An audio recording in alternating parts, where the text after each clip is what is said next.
trágica de ese mártir de la revolución del mundo. FBI One small step for man. I have never been a quitter. Мы стали одним из главных оплотов оперы.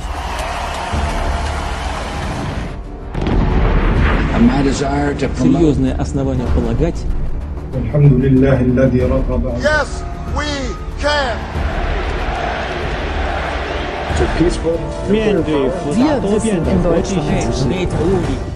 Muy buenos días en Moscú, muy buenas tardes en San Francisco, muy buenas noches en Washington, D.C. Bienvenidos a Geopolítica, el mundo en sus manos. Y bueno, continuamos con nuestra serie de triunfos. Cada semana para nosotros es una victoria.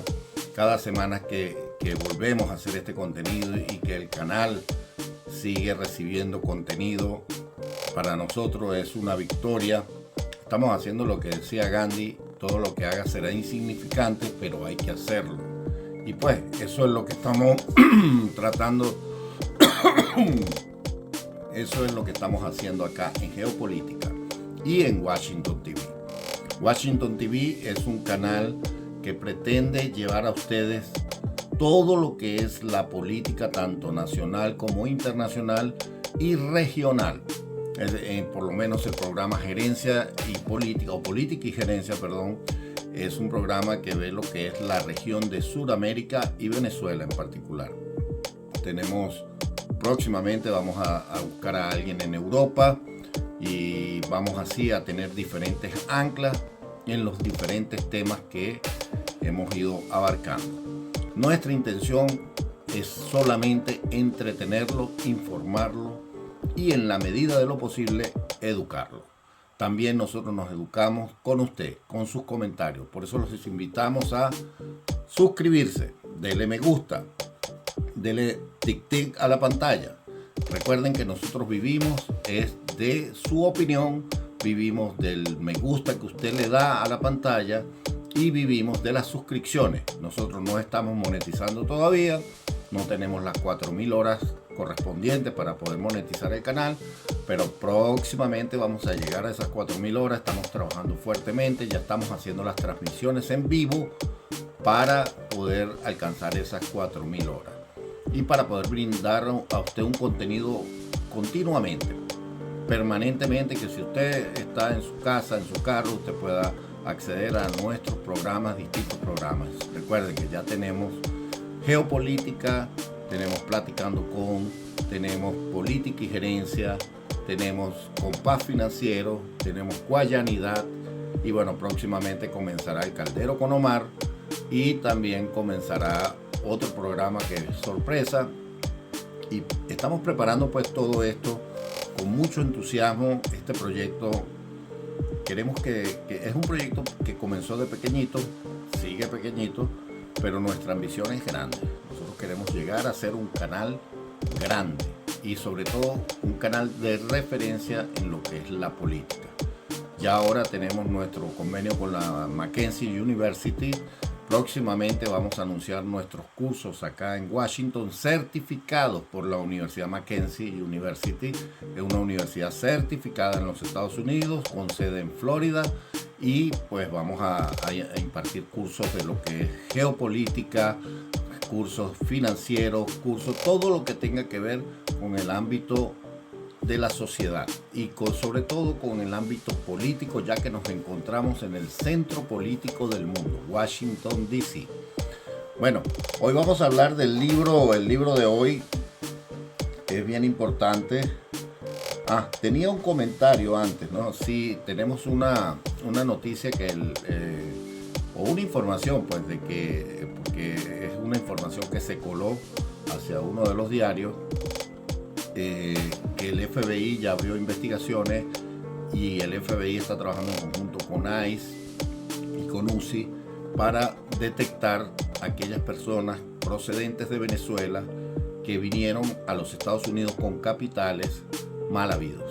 Es decir, todas aquellas personas que fungieron de testaferros a militares, a políticos, tanto del gobierno como de oposición, porque la tristeza que da de esta investigación es que hay muchísima gente de oposición, o hay un número bien importante de gente de oposición que recibió dinero y pues, ¿qué hicieron? Traerlo para acá a través de testaferros y tenerlos pues para con ese dinero tratar de garantizar su vida, pero al mismo tiempo dañar la vida de los venezolanos, porque fíjense los venezolanos todo lo que hemos pasado durante estos 26 años.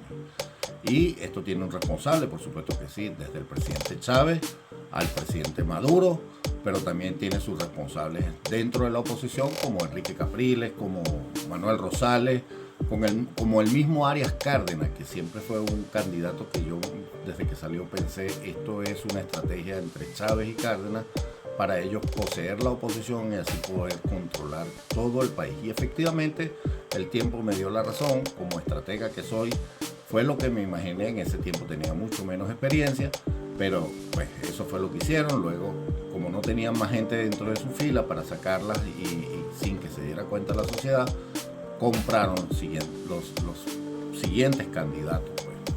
Y así se hicieron de esa posición para ellos poder permanecer en el poder hasta llegar al presidente del mundo ahorita.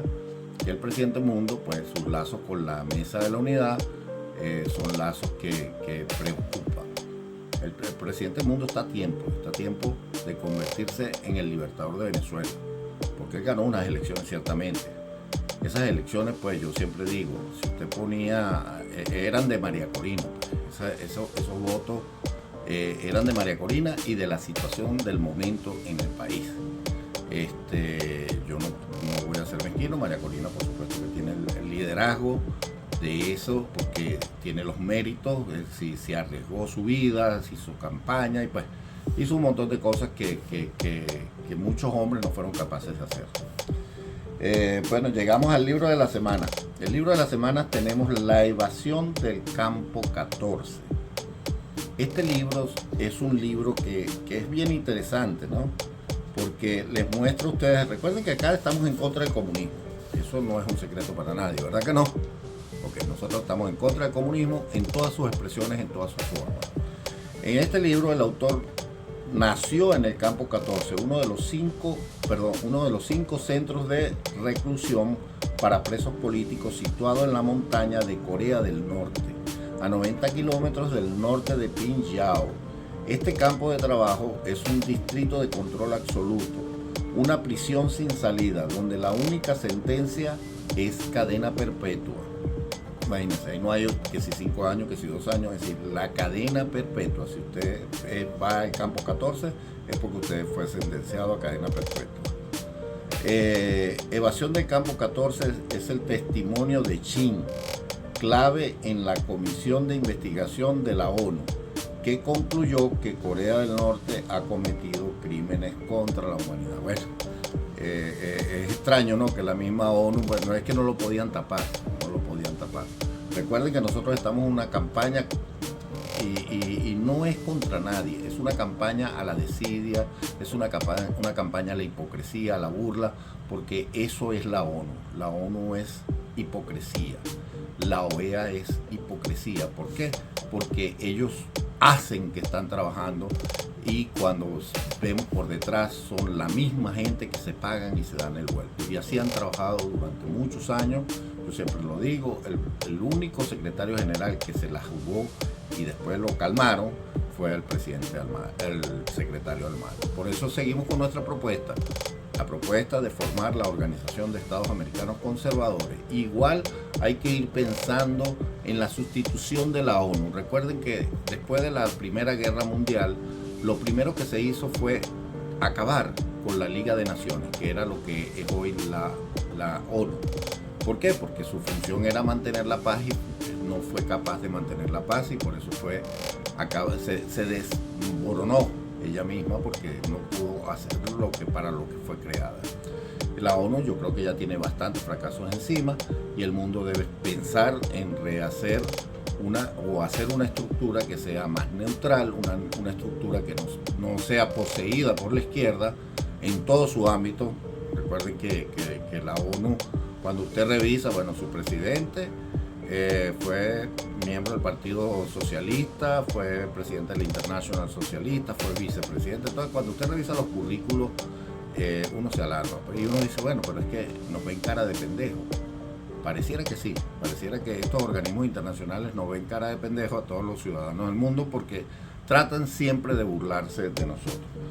Y pues en Corea del Norte no les quedó más que aceptar pues que sí habían crímenes de lesa humanidad. Eso igual que en Venezuela.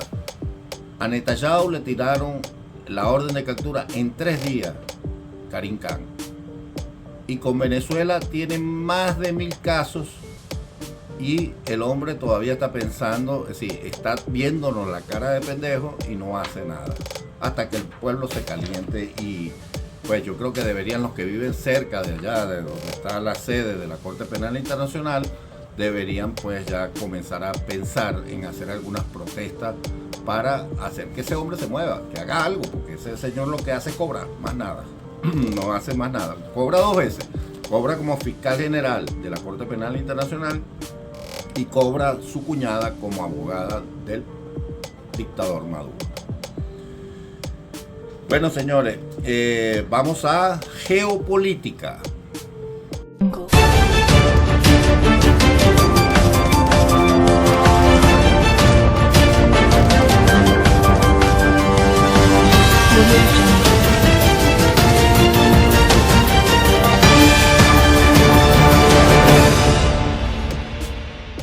Sí, señor, tenemos Ucrania, Rusia.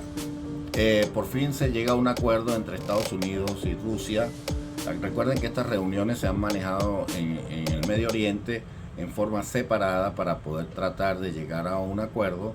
Esta vez tuvo el presidente Trump una conversación de más de 1 hora, 1 hora y media exactamente, con el presidente Putin. Y llegaron a un acuerdo limitado. Pues es el principio de algo.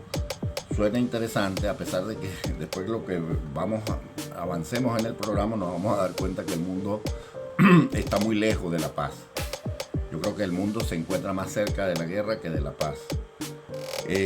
Fíjense, Ucrania y Rusia, entonces Rusia acepta que después de la llamada un cese el fuego por 1 mes como primer paso.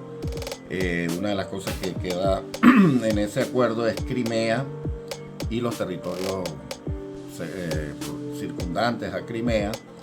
Está por definirse si son todos los territorios, pero yo creo que van a ser todos los territorios, pero hasta ahora han hablado del Donbass y Crimea. Una de las cosas que pide Rusia es que no haya más armas, suministro de armas para Ucrania. Una llamada histórica entre Donald Trump y Vladimir Putin, con el foco puesto en la solución del conflicto en Ucrania, en las concesiones del presidente ruso Vladimir Putin, las condiciones también de Rusia en este sentido, hablando de la neutralidad de Ucrania, hablando de los 4 territorios anexionados y sobre todo hablando de una de las exigencias de Vladimir Putin, que dice que no se pueden enviar más armas a Ucrania. Mientras tanto, Donald Trump considera entregar tanto Crimea como sobre todo Odessa. Reacción por parte del Kremlin. El enviado de Putin, Dmitriev, dice que bajo el liderazgo del presidente Putin y el presidente Trump, el mundo se ha convertido hoy en un lugar mucho más seguro. Son las palabras del enviado de Vladimir Putin, Kirill Dmitriev. Dice que bajo el liderazgo de su jefe y presidente de Estados Unidos, Donald Trump, el mundo se ha convertido hoy en un lugar mucho más seguro. Es la primera reacción por parte del Kremlin tras esta llamada entre Putin y Donald Trump, esta llamada que ha durado 1 hora y media. Rusia dice que el mundo se ha vuelto mucho más seguro. Les contamos además que Trump considera reconocer a Crimea como territorio. Recuerden que hubo un divorcio en la OTAN, el presidente Trump está recogiendo sus maletas y pues ya se cansó de que, o Estados Unidos se cansó de que Europa siempre siendo más viva que Estados Unidos, pues trate de aprovecharse de los recursos de Estados Unidos y que pongan el gasto público, su gasto de seguridad y defensa, lo pongan en lo que ellos necesitan que sea hoy para que ellos puedan defenderse. Recuerden que Europa durante la Primera Guerra Mundial lo salvó Estados Unidos. La Segunda Guerra Mundial también lo salvó Estados Unidos, a pesar de que ponen a Rusia, que fue quien salvó a Europa, pero bueno, así estaba incluso el presidente Macron pidiendo la Estatua de la Libertad por las acciones que está tomando el presidente Trump. Y me gustó la respuesta que le dio la secretaria de Seguridad, que le dijo, bueno, si no fuese por nosotros, ustedes hablaran alemán.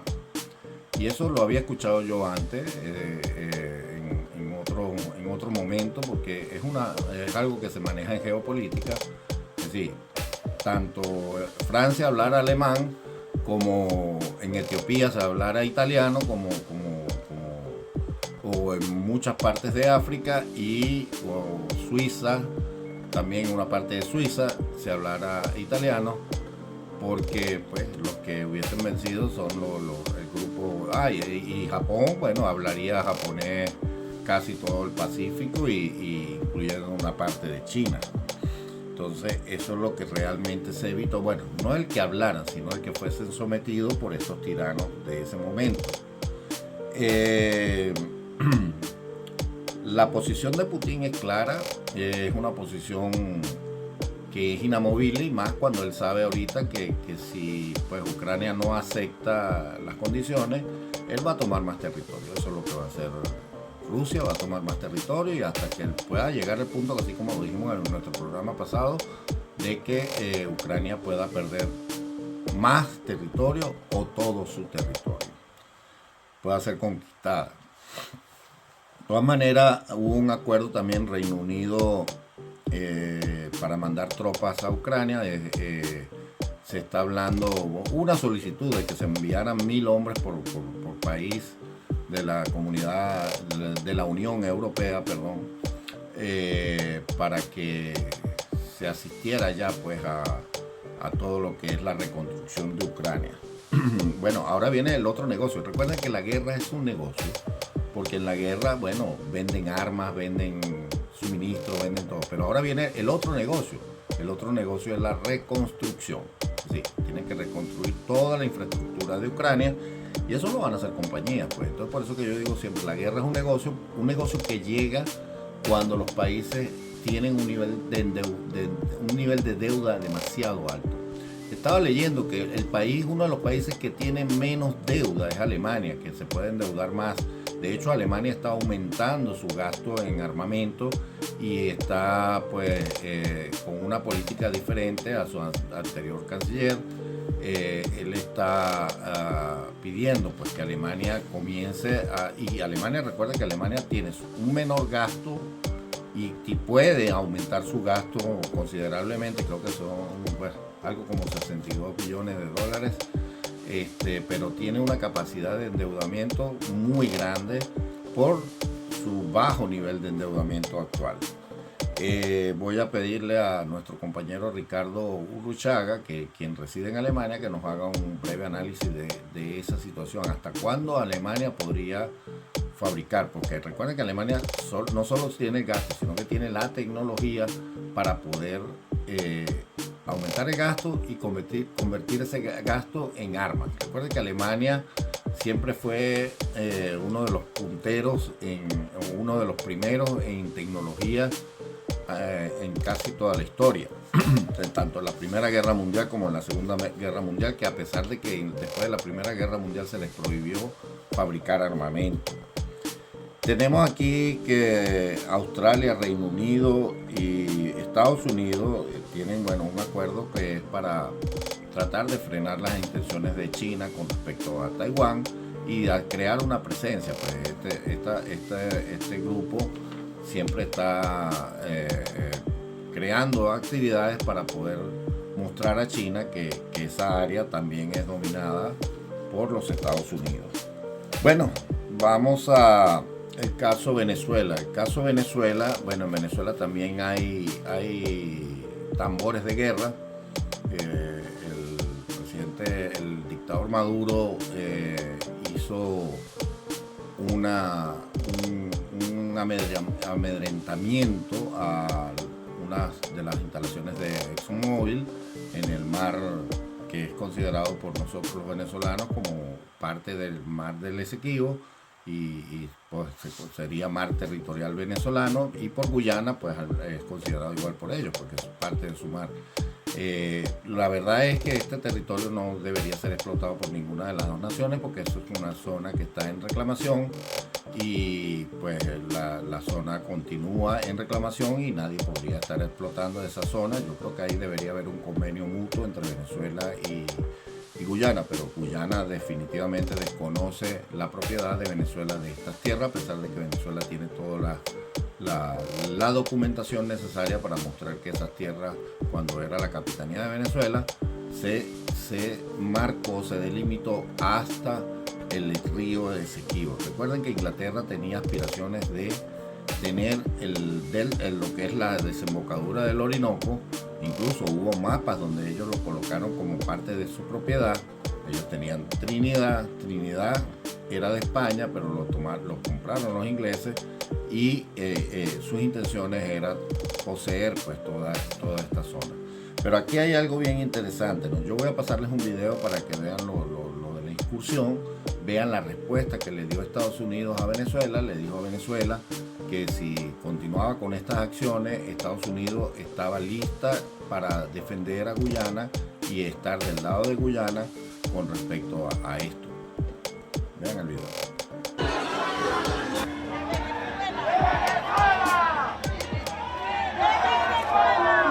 La presencia de un buque militar venezolano en zona marítima por delimitar frente a las costas de la región del Esequibo reactivó la disputa que mantienen Venezuela y Guyana. Ambos países se acusan mutuamente de actividades ilegales. Al incidente también entró Estados Unidos. Te contamos. Antes de entrar en el nuevo episodio de Controversia, hay que recordar que Venezuela y Guyana llevan más de un siglo sin resolver la disputa por el Esequibo. Ese territorio que desde siempre ha figurado en los mapas de Venezuela con líneas trazadas y la frase zona en reclamación. Es una región limítrofe que tanto Caracas como Georgetown consideran suya. Ahora bien, el presidente de Guyana, Irfan Ali, denunció que un buque militar de Venezuela ingresó, según dijo, en aguas guyanesas, que albergan un enorme yacimiento de petróleo que está siendo desarrollado por la empresa estadounidense ExxonMobil. Esta mañana, sábado 1 de marzo de 2025, aproximadamente a las 7 horas, una patrulla armada venezolana ingresó a aguas de Guyana. Durante esta incursión, la embarcación venezolana se acercó a diversos activos en nuestras aguas exclusivas, entre ellos la FPSO Prosperity. Y el gobierno de Estados Unidos, que anunció por estos días medidas para endurecer las sanciones contra Maduro, se hizo eco de las preocupaciones de Irfan Ali y salió en su defensa. El Departamento de Estado, en un mensaje compartido en redes sociales, alertó que una mayor provocación por parte de Venezuela resultará en consecuencias para Maduro. Por su parte, Venezuela, que plantea elegir este año al gobernador del Esequibo, desmintió que el buque militar haya entrado en aguas de Guyana y calificó de provocación las declaraciones de Ali. En un comunicado, la Cancillería venezolana dijo que esas aguas no forman parte del territorio guyanés, por ser un área cuya delimitación está pendiente. Luego, la Fuerza Armada de Venezuela sostuvo que la embarcación realizaba un patrullaje en espacios marítimos de la fachada atlántica venezolana. Además, Caracas acusó a Ali de violar flagrantemente el derecho internacional al ejecutar actividades de explotación y comercialización de hidrocarburos en una zona pendiente por delimitar. Ali desmintió esa acusación y sostuvo que los buques flotantes de producción, almacenamiento y descarga de ExxonMobil están operando legalmente dentro de la zona económica exclusiva de Guyana.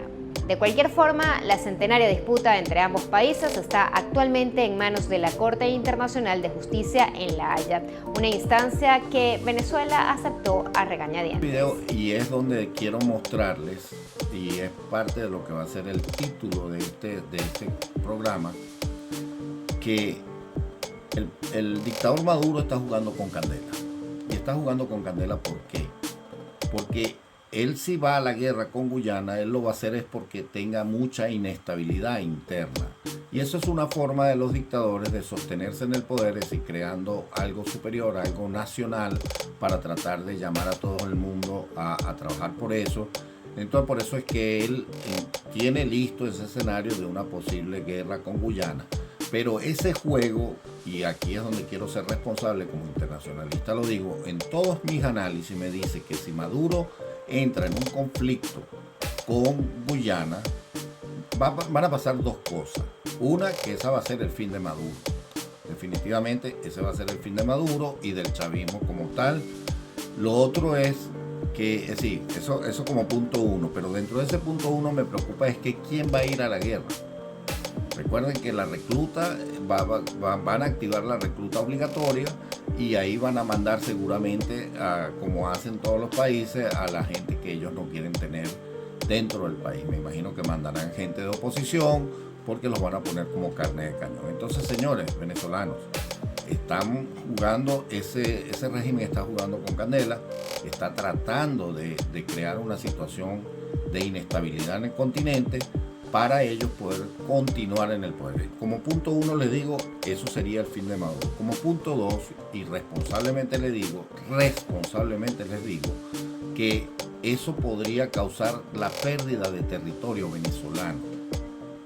Más allá de que yo como venezolano desde pequeño me enseñaron que el Esequibo es nuestro, pero yo también, conociendo el derecho internacional y los litigios internacionales y conociendo los tribunales, recuerden que el laudo de París fue algo que se realizó entre Rusia, Estados Unidos, que era el abogado defensor de Venezuela, no teníamos abogado, Inglaterra, de Rusia era el juez.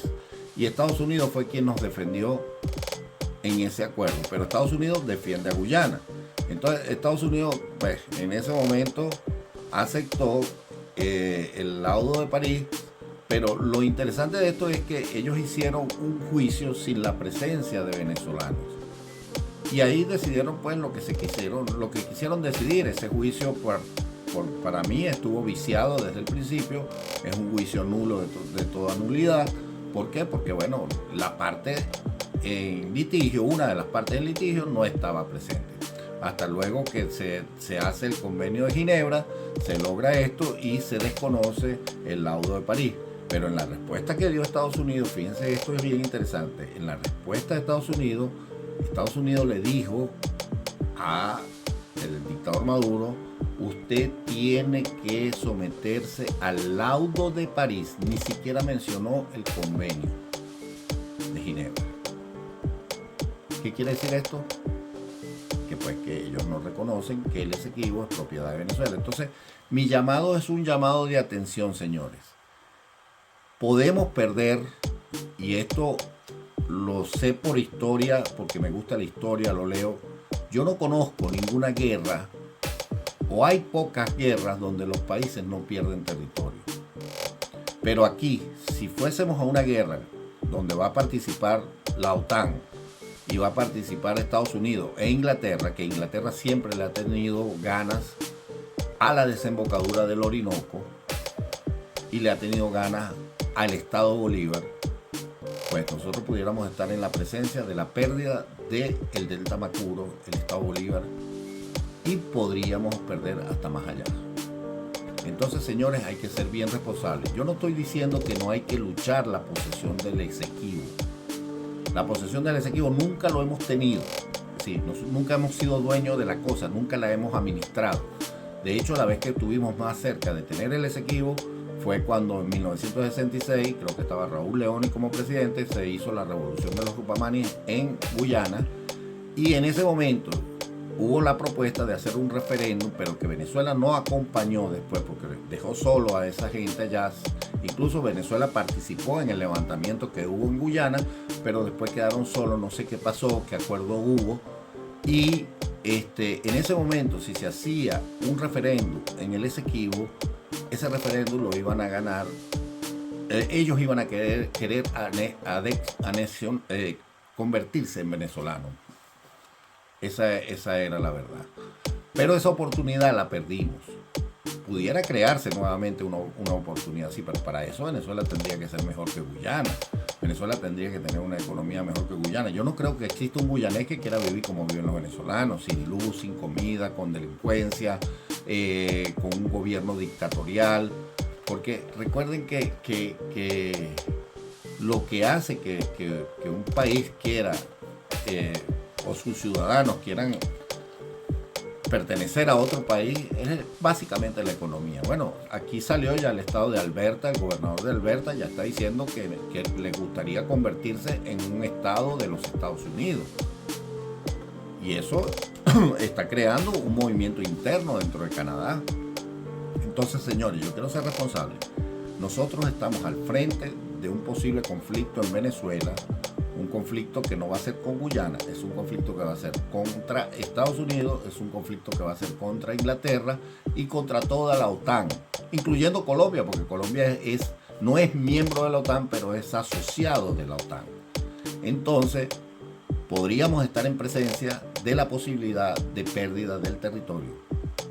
Yo no estoy contento con eso, pero los irresponsables que están manejando esto no están pensando que podríamos perder, incluso por el lado de Colombia, podríamos perder el estado Zulia, o que perdamos el estado Bolívar, o perdamos el Delta Macuro, por irresponsabilidad de ellos. Entonces, señores, el llamado es, porque yo quiero saber quién va a poner los muertos. Si van a ir todos esos chavistas que siempre han dicho patria o muerte y que quieren morirse, van a ir a defender el Esequibo. Yo lo dudo. No los veo peleando, pues. Porque las veces que les ha tocado cosas difíciles, se orinan en los pantalones. Bueno, señores, aquí tenemos otro conflicto. Estados Unidos fue atacado un portaavión por Yemen. Estas tropas estas guerrillas, porque esto no son tropas, una guerrilla que se ha instalado pues en la entrada para el canal de Suez, y lo que hace es un pirataje, yo como marino pues sé cómo es eso, roban los barcos, hacen todo lo posible para que la gente desvíe, y el desvío que tienen que hacer los barcos que van nuevamente para el Mediterráneo. Imagínense, esos barcos tienen que ir por África del Sur, al Cabo de la Buena Esperanza. Estamos hablando que se le agregan no menos de 8 o 10 días a esa carga, más el gasto que se genera, y eso se encarece, pues. Entonces Estados Unidos y con el Reino Unido están defendiendo esto allí. Y también ya me atacó a Israel, envió un misil a Israel. Entonces, el conflicto como que se volvió a activar, ¿cómo no? Se volvió a activar en el Medio Oriente, pero hay algo bien importante. Estados Unidos le dijo a Irán que cualquier ataque de Yemen va a ser considerado un ataque de Irán.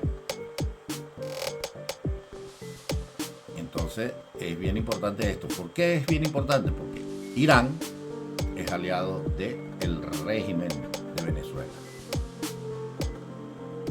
Entonces, vieron que no hay nada, y ahora con esta declaración de enemigo a los venezolanos, esto pues pone en juicio, porque sí, efectivamente, no vamos a negarlo, ha habido espías del gobierno, tanto cubano como venezolano y nicaragüense, dentro del territorio americano.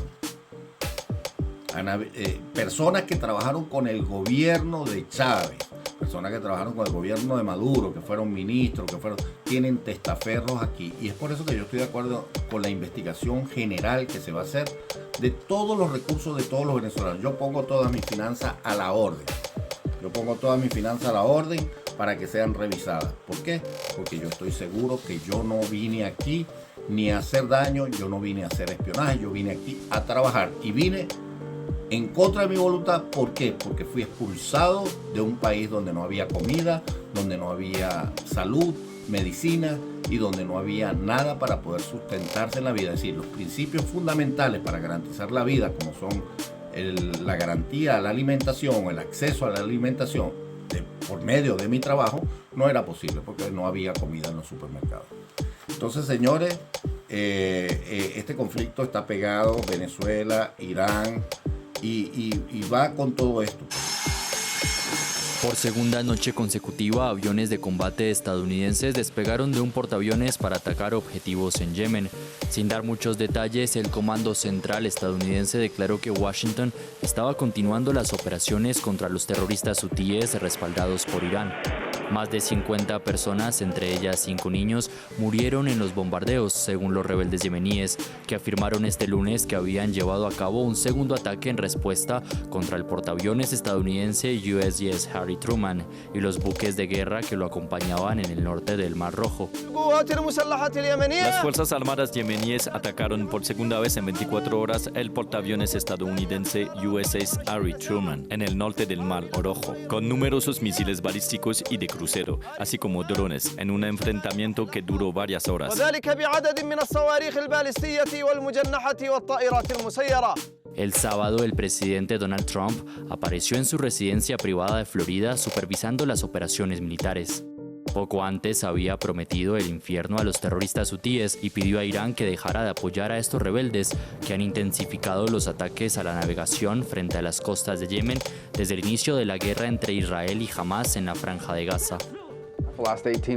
En los últimos 18 meses, los hutíes han golpeado o atacado 174 buques de guerra estadounidenses, así que tenemos una banda de piratas con armas antibuque de precisión y un sistema de peaje y una de las rutas marítimas más importantes del mundo. Simplemente no es viable. No vamos a dejar que esta gente decida qué barcos pueden pasar y cuáles no. Teherán, principal patrocinador del grupo armado que controla parte de Yemen, incluida Sanaa, la capital, condenó los bárbaros ataques y rechazó las amenazas del presidente estadounidense. La ONU pide a Estados Unidos y a los hutíes que cesen toda actividad militar. Recuerden que también en Siria estalló el conflicto. Siria están peleando los chiitas con los sunitas y pues están incluso sacrificando cristianos allá. Y pues Siria, yo desde que subió al gobierno esta gente, yo dije que no eran buenos. Pues, ¿por qué? Porque ellos eran de Al-Qaeda y Al-Qaeda es una de las ramas más radicales. Y pues si no, pregunten lo que hizo Osama Bin Laden. Entonces yo no creo que ellos se curen o que ellos se transformen en seres buenos. Esa gente simplemente cree que para que venga su Mesías, usted y yo tenemos que morir y solo así ellos va a venir su Mesías. No es, a diferencia de nosotros los cristianos, nosotros creemos que bueno, Dios va a agarrar con pinza a aquellas personas que se portaron bien y que hicieron las cosas de acuerdo a la voluntad de Dios.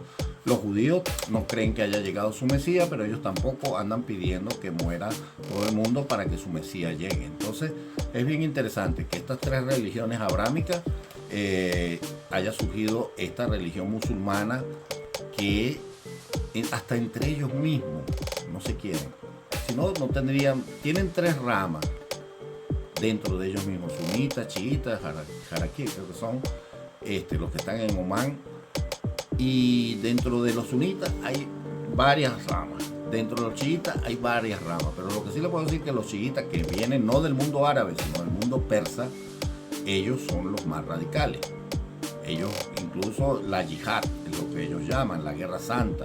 Y esa guerra santa incluye matar a todos los que no crean en Alá, en todos los que no crean en su Corán. Y por eso que maltratan a las mujeres, maltratan a los niños, maltratan a todos. Pero qué interesante, usted va hay países, no voy a nombrar a ninguno, pero hay países que usted no puede ser cristiano en ese país. Usted no puede ni siquiera abrir una iglesia. Pero ¿por qué ellos sí pueden venir a Estados Unidos, ir a Reino Unido y montar una mezquita? No debería ser lo que no es igual, no es trampa. Lo que es igual no es trampa. Sí. ¿Por qué se les deja en Venezuela? Pues el surgimiento de mezquitas ha sido impresionante. Y eso yo no estoy de acuerdo. Venezuela no es musulmana. Pero ellos sí tienen planes de invadir, cambiar la cultura de los países. Porque ellos quieren que todo el mundo sea musulmán. Si lo hicieran de una forma pacífica, yo no tendría nada en contra. Pero bueno, hasta hoy esta es la información que tenemos. Les pedimos que se cuide mucho. Le pedimos que, y sobre todo los venezolanos, cuídense mucho, tengan sus papeles al día, tengan toda su información al día y pues hay que ponernos en manos de Dios. Solo Dios sabe lo que va a pasar con nosotros, solo Dios sabe por qué nos tocó a nosotros vivir esto y pues también nosotros tenemos que entrar en una reflexión profunda de qué hicimos mal para merecernos todo esto que estamos pasando.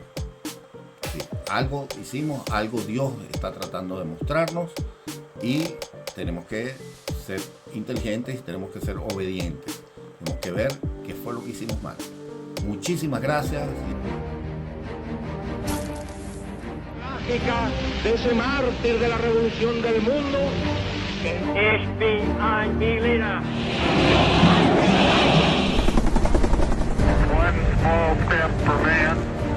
I have never been a quitter. Мы стали одним из главных оплотов по